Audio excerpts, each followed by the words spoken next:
नमः श्री यतिराजाय विवेकानंदसूरये सच्चित् सुख स्वरूपाय स्वामिने तापहारिणे। इस सभा के अध्यक्ष परम पूज्य स्वामी श्रीकरानंद जी महाराज, पूज्य स्वामी निखिलात्मानंद जी महाराज, पूज्य स्वामी ब्रह्मस्थानंद जी महाराज, आदरणीय डॉक्टर लाभ जी, उपस्थित अन्य वरिष्ठ सन्यासी वृंद, उपस्थित अन्य सन्यासी ब्रह्मचारी वृंद, उपस्थित माताओं, बहनों, भाइयों एवं प्यारे बच्चों, मुझे कहा गया है स्वामी विवेकानंद के जीवन एवं संदेश के बारे में कुछ अपने विचार व्यक्त करने के लिए। स्वामी विवेकानंद जी के जीवन के बारे में जब हम चिंतन करते हैं तब हम खो जाते हैं। विश्व मानव स्वामी विवेकानंद, वो अथाह महासागर, पार पाना बड़ा मुश्किल। कितने प्रकार के विभिन्न विशिष्टताओं से भरा हुआ वह जीवन, और सब अपनी अपनी तरह से स्वामी विवेकानंद को देखते हैं। कोई उन्हें देखता है विश्व मानव स्वामी विवेकानंद के रूप में, कोई उन्हें देखता है वेदांत के प्रचारक के रूप में, कोई उन्हें देखता है महान उपदेशक के रूप में कि जिन्होंने शिकागो विश्व धर्म सभा में अपना भाषण देकर के समस्त जनसमूह को मुग्ध किया था। तो कोई उन्हें महान लेखक के रूप में देखता है, कोई महान कवि के रूप में देखता है, कोई देखता है उन्हें महान राष्ट्रभक्त के रूप में, एक देशभक्त के रूप में कि जिन्होंने हमारे देश के जितने महान क्रांतिकारी, जितने महान देशभक्तों को प्रोत्साहित किया, प्रेरित किया, जिनके वचनों ने कि जिसके कारण नेताजी सुभाष चंद्र बोस, डॉक्टर राधाकृष्णन, जवाहरलाल नेहरू, चक्रवर्ती राजगोपालाचार्य, महात्मा गांधी, इन्होंने अपना जीवन निवेदित कर दिया राष्ट्र के लिए। कि जहां महात्मा गांधी ने यहाँ तक कहा बेलूर मठ में 30 जनवरी 1921 को जब वे आए थे तब, कि स्वामी विवेकानंद की पुस्तकों को पढ़ने के बाद मेरे में जो देशभक्ति थी वो 1000 गुना बढ़ गई। तो कोई उन्हें महान देशभक्त के रूप में देखता है और प्रस्तुत करता है, तो कोई उन्हें महान समाज सुधारक के रूप में प्रस्तुत करता है। विभिन्न आयाम हैं, विभिन्न पहलू हैं। तो कोई उन्हें मैनेजमेंट के महान उपदेशक के रूप में प्रस्तुत करता है कि आज जो रॉबर्ट ग्रीनलीफ ने शुरू किया है विश्व में सर्वेंट लीडरशिप, उसका प्रथम पालन तो स्वामी विवेकानंद ने किया। सर्वेंट लीडरशिप, ट्रस्टीशिप मैनेजमेंट की जो बात करते हैं वो स्वामी विवेकानंद ने सर्वप्रथम उस समय 1894 में जॉन डी रॉकफेलर, उस समय के जो सर्वाधिक धनपति थे, उनको बताया था। बाद में भी ट्रस्टीशिप मैनेजमेंट की बातें हम लोग सुनते हैं, उसके बारे में चर्चा करते हैं। एक महान ऑर्गेनाइजर के रूप में कोई उनको देखते हैं कि जिन्होंने रामकृष्ण मिशन नाम की संस्था का स्थापन किया, जो 100 साल बाद, कभी तो ऐसा होता है जो ऑर्गेनाइजर होते हैं जो संस्था का निर्माण करते हैं, संस्था का निर्माण करने के बाद जब उनकी मृत्यु हो जाती है तो थोड़े वर्षों बाद ये संस्था की भी मृत्यु हो जाती है। और यहाँ तो स्वामी विवेकानंद पढ़ना बड़ा मुश्किल है। स्वामी विवेकानंद खुद कहते थे, 4 जुलाई 1902 को उन्होंने महासमाधि छोड़ी।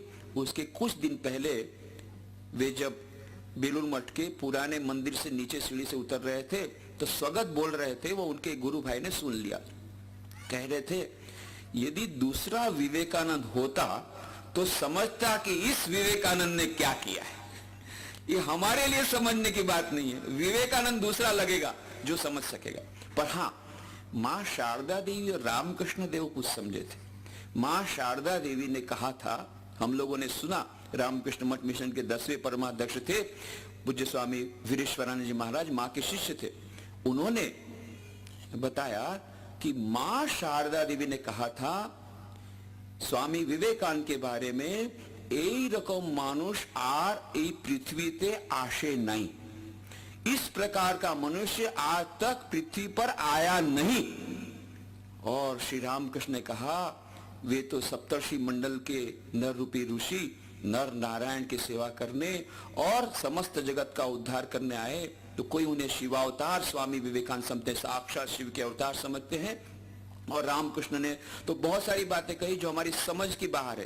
कहते हैं कि नरेंद्र तो मेरी ससुराल है और नरेंद्र पुरुष है, मैं प्रकृति हूं। ये सब हमारी समझ के परे की बात है।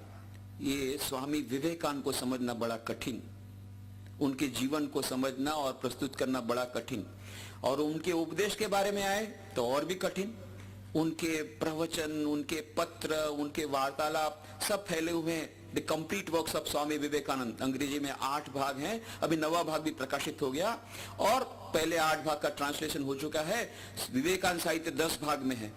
कितना पढ़ते जाइए तो कितने प्रकार के उपदेश, विभिन्न प्रकार के उपदेश, केवल विभिन्न प्रकार के नहीं, कभी कभी तो हमें लगता है कि अपेरेंटली कॉन्ट्रेडिक्टरी। सो अपेरेंटली ऐसा लगता है मानो विरुद्ध भाव वाले भी अनेक उपदेशों का वह संग्रह, समझना और कठिन। तो स्वामी विवेकानंद के संदेश को, कौन से संदेश को प्रस्तुत करें, पर हमारे लिए सुविधा यह है कि स्वामी विवेकानंद ने एक पत्र लिखा सिस्टर निवेदिता का, उसमें उन्होंने एक वाक्य दे दिया और उन्होंने लिखा, माई ideal Indeed can be put into a few brief words. मेरा सारा संदेश केवल कुछ ही शब्दों में व्यक्त किया जा सकता है। और क्या है? That is to preach unto mankind their divinity within and how to make it manifest in every moment of their life. यह है समस्त मानव जात को अपनी दिव्यता का संदेश देना और जीवन के प्रत्येक क्षण में, जीवन व्यवहार में उस दिव्यता को कैसे प्रकट करना, यह सिखाना, यही मेरे संदेश का सार है। ये स्वामी विवेकानंद ने स्वयं ने कहा। स्वामी विवेकानंद ने वेदांत का सारा सार अत्यंत संक्षेप में कह दिया। कठोपनिषद में कहा, एष सर्वेषु भूतेषु गुणो आत्मा न प्रकाशते दृश्यते त्वग्रया बुद्ध्या सूक्ष्मया सूक्ष्मदर्शिभिः। प्रत्येक मनुष्य के भीतर में, प्रत्येक मनुष्य लिखा है एषा सर्वेषु भूतेषु, प्रत्येक मनुष्य के भीतर में। उसमें यह नहीं लिखा, ब्रैकेट नहीं लगाया कि माइनस लोअर कास्ट, माइनस ये, ऐसा माइनस कहीं नहीं लगाया। पुरुष हो चाहे स्त्री हो, बालक हो या वृद्ध हो, गरीब हो या पैसे वाला हो, अबूझ माड़ का वो जो गरीब किसान हो, जंगल में रहने वाला अत्यंत पिछड़ा हुआ किसान हो, अनपढ़ किसान हो अबूझमाड़ का, या अमेरिका का बहुत बड़ा धनवान हो, बड़ा पढ़ा लिखा बाबू हो, सबके भीतर में, प्रत्येक मनुष्य के भीतर में वह दिव्य आत्मा विराजमान है। एषा सर्वेषु भूतेषु गुणो आत्मा न प्रकाशते। वह आत्मा है पर छुप कर बैठा हुआ है, दिखता नहीं है। दिखता नहीं है तो फिर उसका प्रमाण क्या है? दृश्यते। किसी ने उसके दर्शन किए हैं, यह उसका प्रमाण है। किसने दर्शन किए? दृश्यते त्वग्रया बुद्ध्या, जिसकी बुद्धि अत्यंत एकाग्र है। सूक्ष्मया सूक्ष्मदर्शी भी, अत्यंत सूक्ष्म बुद्धि जिनकी है, यह साधारण बुद्धि की बात नहीं, वह सूक्ष्म बुद्धि यदि है, उन्होंने इसके दर्शन किए। स्वामी विवेकानंद जब कॉलेज के विद्यार्थी थे, नरेंद्रनाथ दत्त, तो उनके मन में यह संदेह हुआ था कि लोग तो कहते हैं आत्मा है, परमात्मा है, ईश्वर है, पर उसका प्रमाण क्या है? और इसीलिए सब लोग संतों के पास जाते थे, आप तो ईश्वर की बातें करते हैं, आपने स्वयं ने क्या ईश्वर को देखा है? और कोई उसका उत्तर नहीं दे पाया। जब सुना रविन्द्रनाथ टैगोर के पिता महर्षि देवेंद्रनाथ टैगोर, ब्रह्मा समाज के बहुत बड़े नेता, हमेशा ईश्वर का ध्यान करते हैं, जहाज में अपनी केबिन में बैठ के ध्यान करते हैं, वहां पहुंच गए एक दिन। पूछा, महर्षि मैं आपको एक प्रश्न पूछना चाहता हूं। पूछो। मैं आपको पूछना चाहता हूं, आपने खुद ने क्या ईश्वर के दर्शन किए हैं? और महर्षि थोड़ी देर तक तो देखा उन्होंने नरेंद्रनाथ को, फिर कहा, बेटा तेरी आंखें तो बड़ी सुंदर हैं, योगी के समान है। नरेंद्रनाथ बड़े निराश हुए। मैं पूछता हूं आपने ईश्वर के दर्शन किए, और ये कहते हैं तेरी आंखें सुंदर है। मुझे मेरी प्रशंसा नहीं चाहिए, मुझे तो मेरे प्रश्न का उत्तर चाहिए। कोई नहीं दे पाया। फिर एक दिन जब कॉलेज में गए थे, स्कॉटिश चर्च कॉलेज में पढ़ते थे, पहले प्रेसिडेंसी कॉलेज में थे, बाद में स्कॉटिश चर्च कॉलेज में गए, जनरल असेंबली कॉलेज जिसका दूसरा नाम था। प्रिंसिपल थे प्रोफेसर विलियम हेस्टी।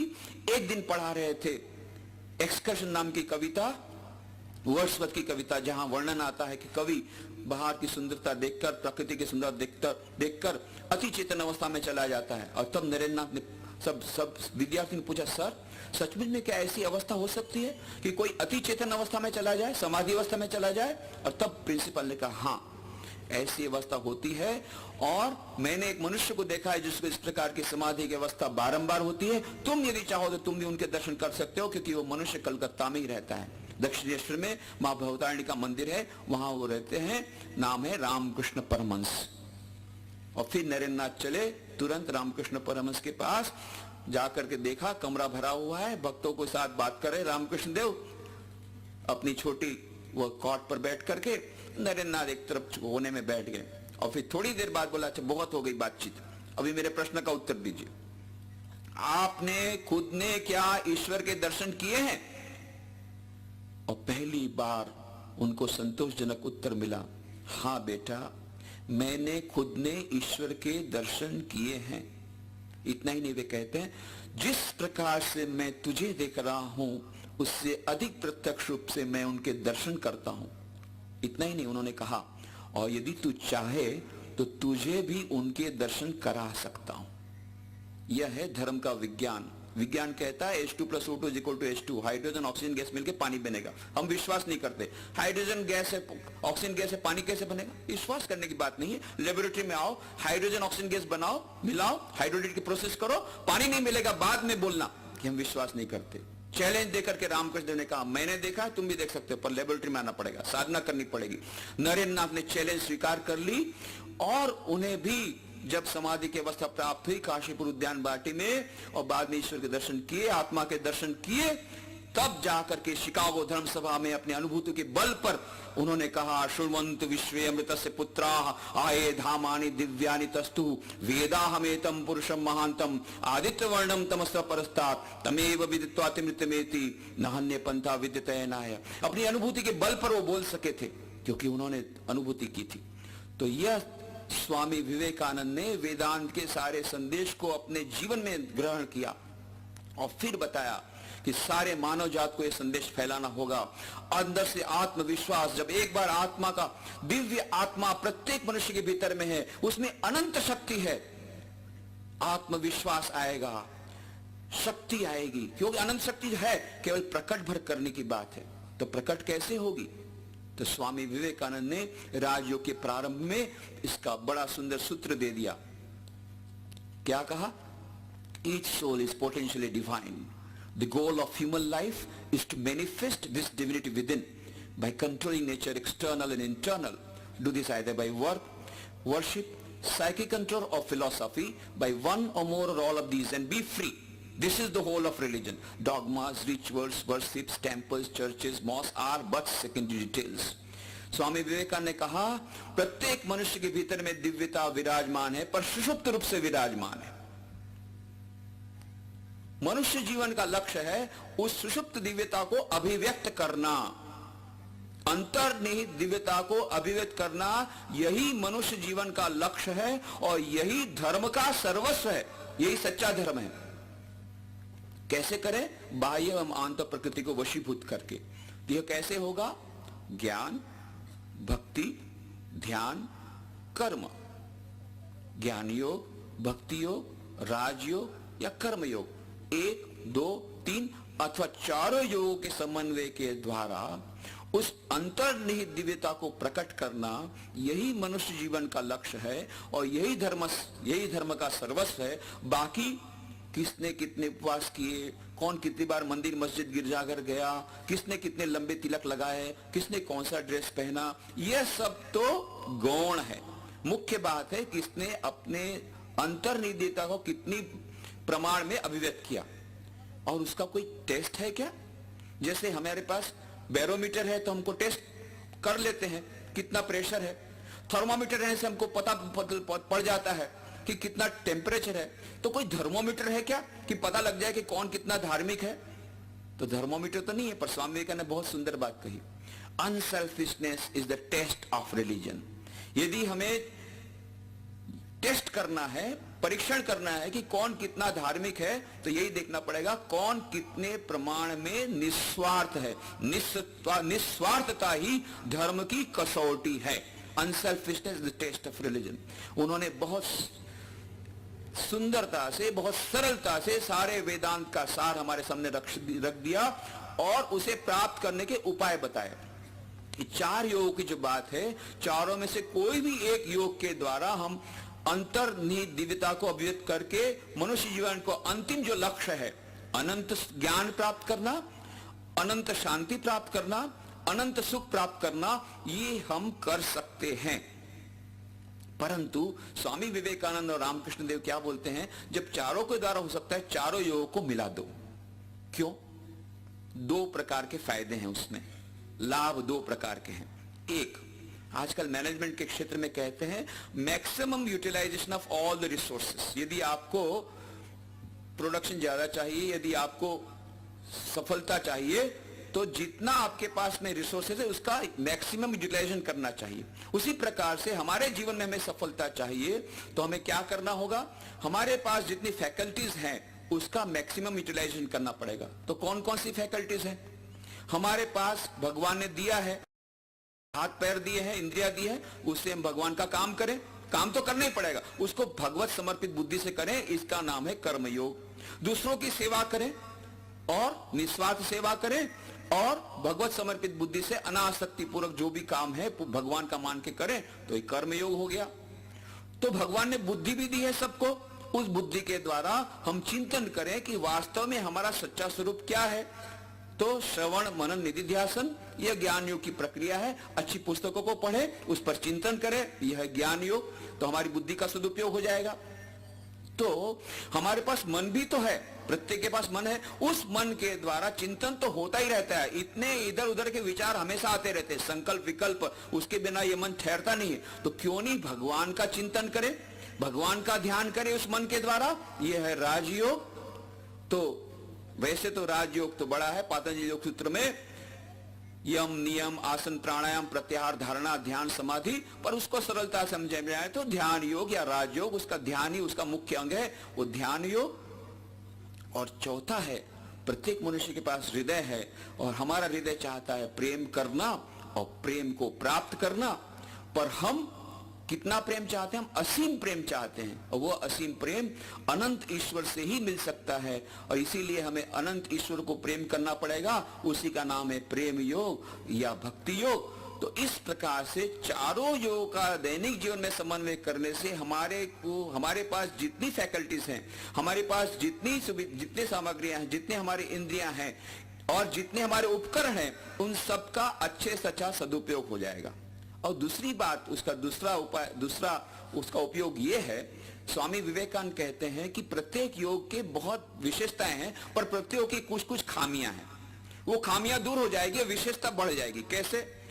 मानो जो लोग ज्ञान योग का पालन करते हैं थोड़ा शुष्क हो जाते हैं, तो उसके साथ यदि भक्ति योग को मिला दें तो उसमें सरसता आ जाएगी। और जो भक्ति योग का केवल पालन करते हैं, मात्र भक्ति योग का, तो वो भावुकता में बह जाते हैं। तो थोड़ा सा ज्ञान योग उसमें मिला देने से, उनकी बुद्धि का उपयोग करने से, वो स्वामी विवेकानंद जिसको बोलते हैं सेंटिमेंटल नॉनसेंस, ये भावुकता की भावुक प्रवणता नहीं रहेगी। तो साथ में जो कर्म योग करते हैं, तो कर्म योग तो बहुत सरल है, सभी को कर्म करना पड़ता है, पर कर्म योग करते करते अहंकार की भावना आ जाती, देखो मैंने कितना बड़ा काम किया है, मेरे जैसा कोई। अहंकार जहां आया तो हम ईश्वर प्राप्ति से विच्युत हो गए, आत्मा के जो साक्षात्कार से विच्युत हो गए। तो इसलिए उसके साथ यदि भक्ति योग का मेल हो जाए, उसमें मिला दिया जाए, प्रभु मैंने कर्म नहीं किया है, प्रभु तुमने हमारे पास करवाया है, मैं तो निमित्त मात्र हूं। जैसा कि गीता में कहा, निमित्त मात्रम भव सव्यसाचिन, श्री कृष्ण भगवान अर्जुन का। तो ये भाव हम रहे हमारे मन में, हम यंत्र स्वरूप हैं, भगवान के शरणागत हैं। तो शरणागति का भाव रहने से यह जो ये कर्म योग का जो अहंकार का जो भाव है वो चला जाएगा।